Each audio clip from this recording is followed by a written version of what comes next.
हम तोहसे पूछिला दुल्हा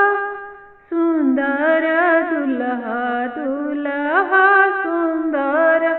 दुल्हा कहाँ हे गवलो शरीरतिया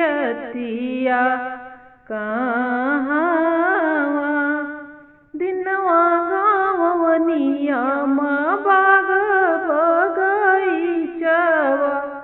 रतिया हो गवनी ससुररिया रतिया हो गवनी ससुररिया हम तो से पूछिला दुल्हा सुंदर दुल्हा का काना हे खइल ससुररिया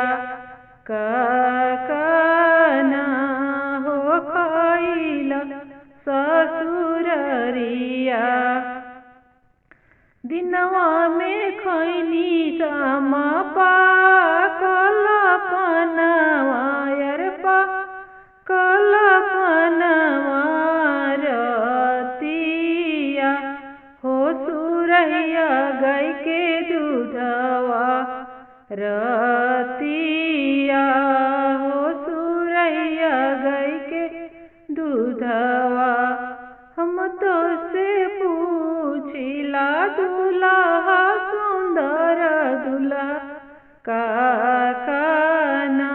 हो पवल ससुररिया